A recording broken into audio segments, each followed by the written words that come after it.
Welcome to Season 3.5 of the Church Renewal podcast from Flourish Coaching. Why is this 3.5? Because we weren't quite done with Season 3. Anyway. I'm Jeremy. I'm Matt. Thanks for joining us. When we wrapped on Season 3, there were some conversations that we left on the table, which we're giving you now in this mini-season. Today, we're bringing you a conversation Jeremy had with Steve, a church leader in Pennsylvania. Steve shared some of the particulars of his story. Would you just introduce who you are, your name, your title, your position in the church? Sure. So I'm Steve Burke. I'm a former elder at Grace Point Church. Spent 6 years on the elder board, was the chairman of the elder board. Soon after finishing my second term as an elder, I was asked to be the chairman of the pastor search committee as we went to pursue a new senior pastor at Grace Point. What year was that? That was last year. That was 2023 that started. So Matt, Matt, you just heard me go into host voice. That's all right. Steve, what was when did you and your church know that you were going to be needing to make a transition in your leadership? Well, our senior pastor let us know that because of family reasons, he was going to be no longer serving in that capacity. And so we knew that it was time to find the next lead pastor. And, for any church, that's a really big deal because it's not just the people in the church that are currently there and their spiritual growth are impacted by that, but that community that you live in. And you just start to really get the feeling of, man, the decision that's made and who the Lord leads here is key. And wanting to make sure that you steward the time well, doing it the right way. We were fortunate that we hadn't had to go out and look for a senior pastor for, a number of years. And so it was just a good opportunity to look for help. And I think that one of the big key pieces for us was, we wanted to do this right. We knew that it was a major decision. We wanted to do it in a way that honored the Lord and that was thoughtful, prayerful, and was just carefully done. And so finding somebody that had experience, that had been through the process, that knew the pitfalls, and knew how to guide you and how to use the Lord's word to focus you on the right things through the process was really key. How long had your pastor been serving before he needed to go? So he had been there 6 years. I started serving on the elder board a month before he started, and I finished my 2-3-year terms 1 month prior to him deciding that he needed to move on. So nobody on the leadership at the current time had been through a pastor transition on that. It was about 6 years though that he was there. What was the health of your church at that time?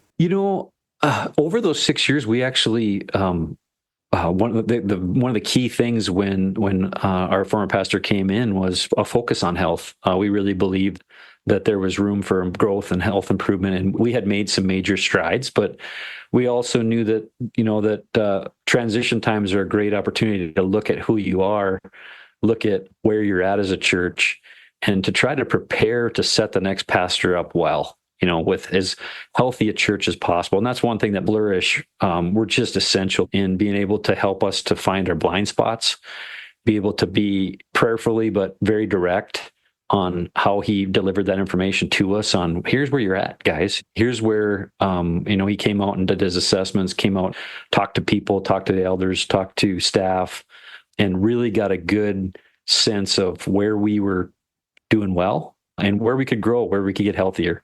And so that was one of the first things we did with Matt. That was actually the only initial commitment with him.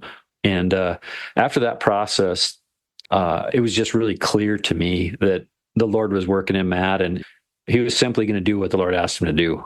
Delivering information on, hey, here's how you could grow, here's how you could get better, isn't always well received. And being able to take a step back and see where you can learn and grow was really only 9 months, but it was a key 9 months. And the process that Matt lays out for you as a church, really equipping you and pointing you to specific scriptures, pointing you to a specific process that helps to keep your congregation and your leadership praying and working towards the same goals, making sure you keep first things first about, preaching the Lord's word and keeping that center to the messages and all the things around what you're looking for in a pastor. That whole process that he took us through was really key, and it really set us up for success because it took away the uncertainties around how should I do this, how should I do that. And I think some of us had a tendency to think, because of our jobs that we have in the secular world, that we maybe knew how to hire people or knew how to go through this process. I mean, there's several of us on the search committee that have done extensive work in the secular world in that regard. But what was also very clear is just how different this is. There are some overlaps, but primarily there's a prayerful process that helps keep you together as a congregation and helps you to trust each other and the Lord that he's working. And really it comes back to the idea and the understanding that the Lord is the one that's going to bring the next pastor to the church. And you're being ready to receive that pastor, and you're working through a process to recognize who that is. What parts of it, maybe not any, but I mean, I want to give opportunity here just to explore this a little bit, but were any parts of it as you were getting into either the health assessment, or as you were getting the feedback, or as you were going through it as a leadership or as a church, did any parts of that become painful, scary, uncomfortable? Yeah, I think before we had the training with Matt, there was a lot of uncertainty about what is the right way to do this. How much help do you get? How much do you try to do on your own? When do you get the information out for your pastor? How long's too long to wait? What should we be doing in the waiting time? How do we wait well? And that was probably the scariest part, is just wanting to make sure that the gravity of bringing a pastor into a congregation, when you think long-term on the implications of that, when that sits on your shoulders, if you try to put too much of it on yourself or on your team, it's weighty. And so, Matt's process really liberated us from that, because it makes it clear that this is the Lord's work and it's in his timing. Honestly, once we did the training and the layout of how to go about the process the right way was really key to help us just be comfortable and confident, honestly, that the Lord was going to do his work, and we just needed to follow and do what we could to improve the health, continue to improve the health of the church and prepare our congregation for our next pastor. What throughout this process, surprised you or surprised your leadership the most? Well, whenever you're looking to get help, there's a wide range of thoughts around that. I personally, historically, have felt, man, why can't we just do this on our own? We don't need help. We've got such and such number of people in our church. It's a big church, right? But that realization that, I think there's a wide range there, people that had been in the church for, many decades, that understood transitions from the past and understood just how important it was to do it well, and just how costly it can be when it isn't done the right way, the conflict that can be created when people disagree on how something should go. So I'd say there was a little bit of uncertainty, is this the right way to go? Is this the right help to get? But as we went through the process and the confidence that we had in what we were doing and how we were going about it, it came back to letting the Lord lead us through the process and trusting that this was a task too big for us, that we had to just trust the Lord was going to deliver, and that the Lord was preparing for us. We could have really started bickering amongst ourselves if we were not on the same page on where we were heading. And that's where the training that Matt did up front really were those meetings where we went through in-depth look at what the process looks like. And one thing I would say to people is follow the Flourish process. It's a tried and true process. It's laid out the way it is for a reason. And we did that. Once we decided to go with Matt and Flourish, that was one thing we talked a lot about. Let's follow the process the way it's laid out and designed to be. And that turned out to be one of the best decisions we've made. As you guys were going through the process and having some of those questions pop up, within the session, how did you work through to get to that point of unison of thought there that this was the way to go forward? Yeah, when you get a bunch of applicants in, making a decision on who you're going to continue to move through the process with and how you're going to do that, If you didn't have a systematic approach to that, it could get very chaotic. And it could be very difficult to navigate the interactions there as a committee, as a search committee around that. The process that Matt put us through and the sequential approach to that lays it out really clearly for you as to what step should be before the next step and what you can be doing to prepare now for when you're a couple steps down the road. There's still tough conversations that have to be had when you're making your final decisions. And we had those, but we also knew that we had resources and we stuck to the principles that we don't have to do this alone. We took a prayerful approach, which was very key, which really set the tone for how people interacted with each other on the committee. But also the resources we had outside of just our committee with Flourish, being able to call Matt up, being able to call the chairman of our elder board up, being able to talk to our district superintendent and really using the resources that we had, all of them, towards the end of our process. There was key steps that if we'd gone a different way with our candidates, could have turned out a lot differently and could have caused some division in the church ultimately. But being able to, as the chairman of the search committee, lean into Matt's advice and to be able to share that with the committee really helped us to be unified. I'm assuming that you're married, Steve? Yep, I'm married and I have 3 teenagers that keep me busy and turn my hair gray. As you and your wife were talking through the process, what was the most surprising result after the fact? I think the biggest piece was what's kind of interesting is when we first got our resumes for, the applications for becoming a pastor, some of the applicants looked like they were, I don't know how else to say, but they're out of our league. They were pastors that were beyond what we had envisioned that we would be able to bring to Grace Point. And we ended up with the pastor that was at the top of that list. And the materials that were put together, the professionalism on how our pastor search packet was compiled, how clear it laid out who we are.